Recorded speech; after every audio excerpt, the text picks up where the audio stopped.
Trump called for security the moment Jasmine Crockett walked in. But before they could reach her, she spoke just 60 seconds and the entire room shifted. It was supposed to be another summit, another media-fueled event, another crowd full of loyalists, reporters, and critics shuffling for camera angles in the back rows. The Lone Star Leadership Forum at the K. Bailey Hutchison Convention Center in Dallas had been on political calendars for weeks.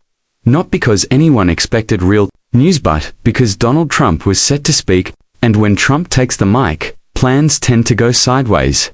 That morning, the lobby buzzed with staff in Navy suits, press badges slapping against their chests, and vendors unloading pro-Trump merchandise by the table, load red hats, slogan shirts, even gold-plated bobbleheads.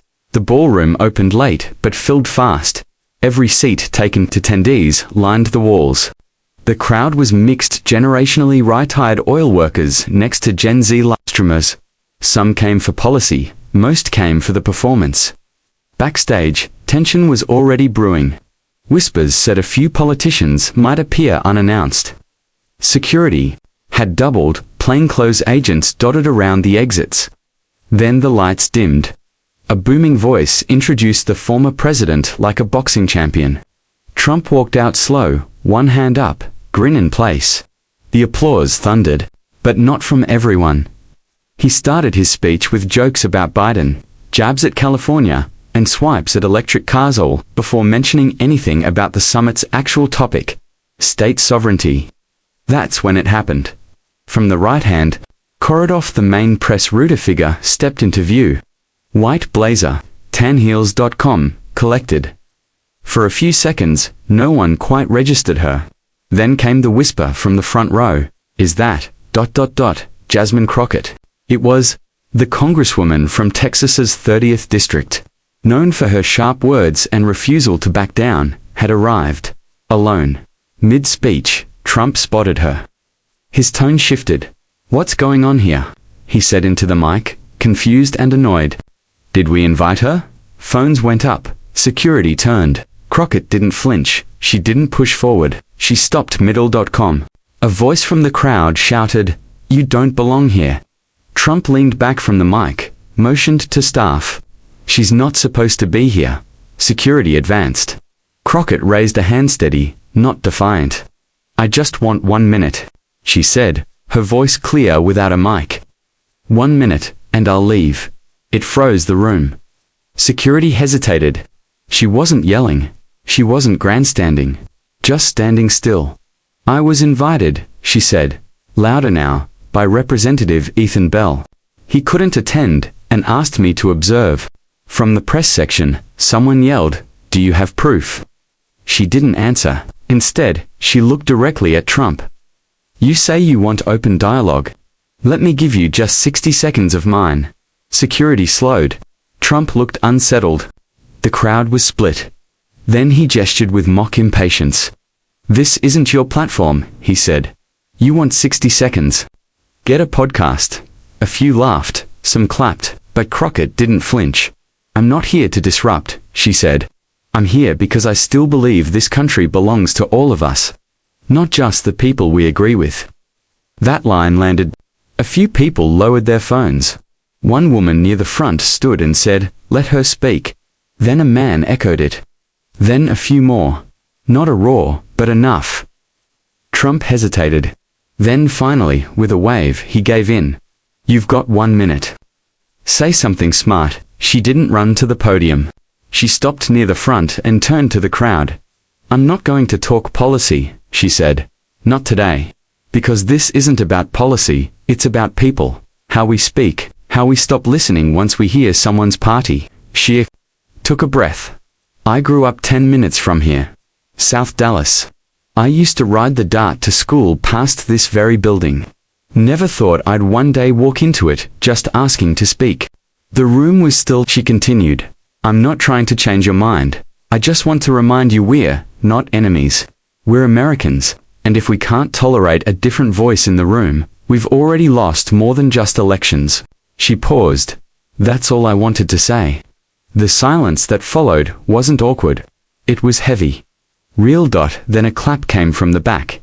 Then another. Not a standing ovation. Just acknowledgement. Trump returned to the podium. "Well," he said, "she had her say. That's America for you." His tone was clipped. But even he knew something had shifted. A man in a red Texas flag shirt stood up. "Congresswoman," he called out. "I don't agree with you on much, but you said it better than most do. Respect." Crockett nodded. No smirk, no pose, just acknowledgement. Trump, visibly caught off guard, joked back, "Well, aren't you? Full of surprises today." But the moment had already left its mark.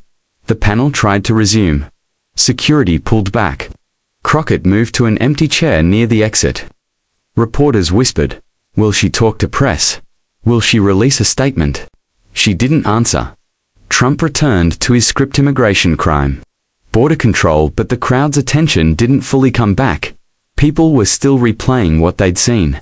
What had happened wasn't explosive, but it was undeniable. By the time she walked out into the Dallas sun, her phone had buzzed 7 times. Journalists, colleagues, staff. She didn't answer. She wasn't ready. Inside, the summit continued. But something stayed different. People weren't talking about red versus blue. They were talking about her. About those 60 seconds. Back near the food trucks, Crockett ran into a man in a grey polo. "Didn't come here to listen to anyone like you," he admitted. "But I did, and I'm glad." She nodded. "You listened. That's more than most do." Then came Teresa, the woman who first spoke up inside. "You weren't alone," she told Crockett. "Didn't agree with all of it, but I was proud you showed up." Crockett's voice caught. "Thank you." Later that night, sitting with her team, she finally spoke. "I didn't expect it to go like that," she said. "You didn't expect applause either," her aide said. "I wasn't looking for applause, I just wanted them to see a person, not a soundbite." Her press manager, Ruben, glanced at Twitter. "People are calling it a turning point. Even folks who hate politics are sharing it." She leaned back, exhausted. "That's the saddest part. All I did was ask for 60 seconds without screaming. And now it's news." Ruben looked up. Maybe that's what people were waiting for, someone to not scream. Because in that 60 seconds, Crockett didn't just speak, she shifted the temperature of the room. Not with a mic, not with force, but with stillness. And that was the moment everyone remembered. Trump called for security the moment Jasmine Crockett walked in.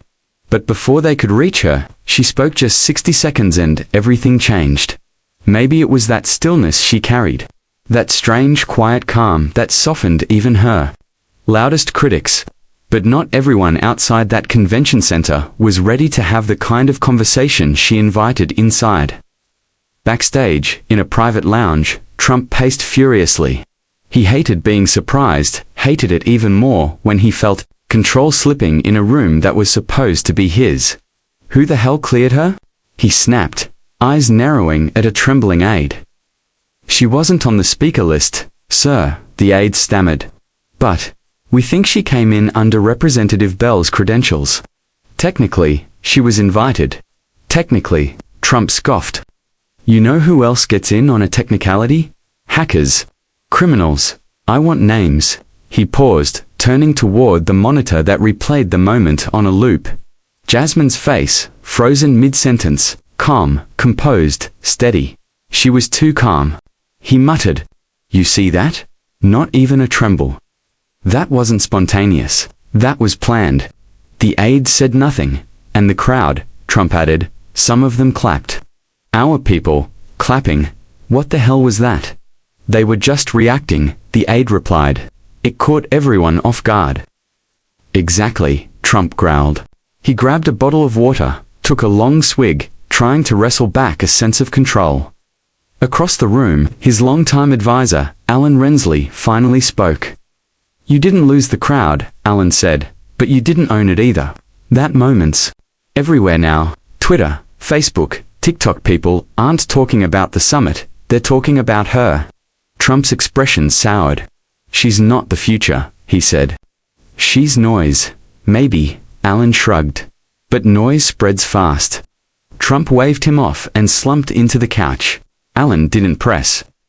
After a beat, Trump leaned forward, hands clasped. She had the room for a second. I'll give her that. Alan blinked. You respect it. Trump didn't answer directly. His eyes stayed on the monitor. I respect strategy, he said. Doesn't mean I won't tear it down. Outside that lounge, his staff scrambled to respond. Should they dismiss her? Frame it as a stunt. Ignore it altogether. Ignoring wasn't an option anymore. The clip had already hit the networks. A conservative podcast host even said, she didn't flip the room, but she reminded them that strength and volume aren't the same thing. Trump's team tried to steer the conversation back economic stats. Border clips, fuel prices, but Jasmine's image kept popping up. The reactions weren't uniform. Some praised Trump for letting her speak. Others said he should have shut her down. And that uncertainty, that split, rattled him. Because whether she meant to or not, she'd done something most couldn't. She made him react. Not with outrage, not with confrontation, but by calmly stepping into his space and asking for 1 minute, and it worked. Online, the story spun out in all directions. Jasmine's name trended in 4 cities by nightfall. People who'd never followed politics were quoting her speech. A TikTok edit over soft piano music ended with the man in the red shirt saying respect. It hit 2 million views in 8 hours. Then came the backlash. Staged, publicity, stunt, grandstanding. Conservative commentators dismissed her as calculated.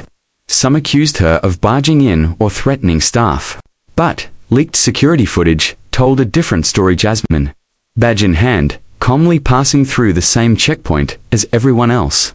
Still, narratives collided. News anchors debated if she was courageous or calculated. One late-night host joked she walked into a Trump event calmer than a yoga instructor on chamomile, and now she's the threat. The line got laughs, but it also carried weight. Meanwhile, her staff was overwhelmed.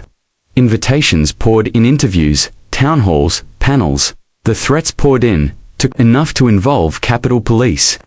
Her press manager, Ruben, started carrying a folder marked just in case. Jasmine said little. Just a short statement. I asked for 60 seconds in a room where I wasn't expected. I spoke, that's all. The rest is noise. But silence kept the conversation alive. People projected meaning onto the moment. A Facebook post from a lifelong Republican in Lubbock went viral. Didn't agree with her, but I listened. Maybe. That's the problem. Nobody listens anymore. Jasmine quietly liked the post. Still, behind closed doors, political operatives were strategizing. In Arlington, Democratic organizers debated what came next. She's got guts, one strategist said, but she just painted a target on her back. Or a spotlight, another added. Moderates are listening. Independents are paying attention. In Tulsa, GOP media coordinators had a different tone. She made him look flat-footed, one said. We can't afford that again. When someone mentioned she had a valid badge, their lead strategist snapped, truth doesn't trend, emotion does. Back in Dallas, Jasmine sat in her living room, still wearing her white blazer. Her phone lit up with texts. One voicemail from her mum read, You did good, baby. You spoke like someone raised. Right. There was a knock. It was Ruben. We need to talk about the invites, he said. Fox, PBS, Oklahoma Town Hall. Everyone wants you. I didn't do it for this, she said quietly. I just couldn't sit through another speech about real Americans like I wasn't one of them. Ruben nodded, and that's why it worked. You didn't scream, you just showed up. Later that week, at a small cafe in Oak Cliff, Jasmine sat alone with a hood half over her head, hoping for a quiet moment. A barista recognized her but said nothing. Then a nurse in scrubs approached. My dad's a trucker, she said. Never voted for anyone but Trump. But when he heard you speak, he got real quiet. Said, she's got guts. Reminds me of your grandma. She handed Jasmine a folded note. It read, I don't agree with you, but I'd listen to you. That's more than I can say for most. Later that day, she sat down with a local news anchor. Were you scared? The anchor asked. I was aware, Jasmine said, but scared. No. I've been in smaller rooms with louder men. What scared me was the idea of staying quiet. Do you think people would have reacted the same? If you'd shouted no, she said. That room wasn't built for my anger. But when I didn't come in swinging, people had to decide whether to listen or leave. Most stayed. She didn't want to be a moment, she wanted to be a start. If people walked away thinking, maybe I should listen more, that was enough. More messages came in. A Nebraska pastor invited her to speak. A school in Arizona asked for a video for their civics class. Veterans in Ohio posted a thank you clip. You showed restraint when fire would have been easier. Still, critics came to EH. She was accused of softening her message, of playing to the middle. One Democratic official even said, "You're supposed to fight fire with fire." But she disagreed. That room in Dallas proved something: people don't always need a hero. Sometimes they just need a pause. A moment of calm in a storm of shouting. In her last interview before going quiet. Again, a young journalist asked, "What do you want people to remember about that day?" She took a long breath. "I want them to remember what it felt like when no one was yelling. When a room full of people who disagreed still listened.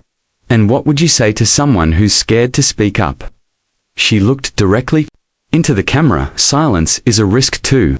And the longer we pretend the loudest voices are the only ones that matter, the more we lose the ones who actually have something worth saying.